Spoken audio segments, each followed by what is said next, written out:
తిరుపతికి తొక్కిసలాటలో 6 ప్రాణాలు కోల్పోయారు. ఆసుపత్రులకు మరణించిన వారి బంధువులు చేరుకున్నారు. జరిగిన ఘటనపైన 2 కేసులు నమోదయ్యాయి. ముఖ్యమంత్రి చంద్రబాబు తిరుపతికి రానున్నారు. బాధితులను పరామర్శించనున్నారు. ఇదే సమయంలో మాజీ సీఎం జగన్ తిరుపతికి వెళ్లాలని నిర్ణయించారు. జరిగిన ఘటనపైన ఇప్పటికే జగన్ స్పందించారు. బాధితులకు అండగా నిలవాలని సూచించారు.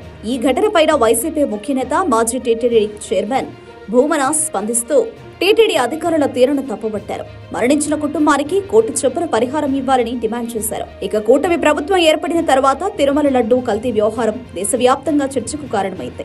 ఈ సమయంలో జగన్ తిరుమలకు వెళ్లాలని ప్రయత్నించారు. కానీ డిక్లరేషన్ వివాదంతో ఆగిపోయారు. ఇక ఇప్పుడు తిరుపతిలో జరిగిన తొక్కిసలాట ఘటనలో గాయపడిన వారిని పరామర్శించడంతో పాటుగా బాధిత కుటుంబాలకు అండగా నిలవాలని జగన్ నిర్ణయించుకున్నారు. ఈ సాయంత్రం జగన్ తిరుపతిలో బాధితులను కలవనున్నారు.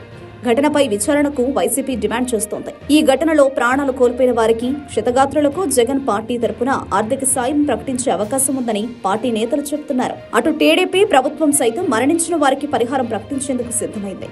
మరణించిన వారికి ఒక్కో కుటుంబానికి 25 లక్షల వరకు ఇవ్వాలని డిసైడ్ అయినట్లు తెలుస్తోంది. ముఖ్యమంత్రి చంద్రబాబు తిరుపతి పర్యటన వేళ ఈ ఘటనపై విచారణకు ఆదేశించడంతో పాటుగా కీలక అధికారులపై చర్యలు తీసుకుంటారని సమాచారం. దీంతో ఇప్పుడు సీఎం చంద్రబాబు పర్యటన, ఇటు జగన్ తిరుపతికి వస్తున్న వేళ కీలక పరిణామాలు చోటు చేసుకునే అవకాశం కనిపిస్తోంది.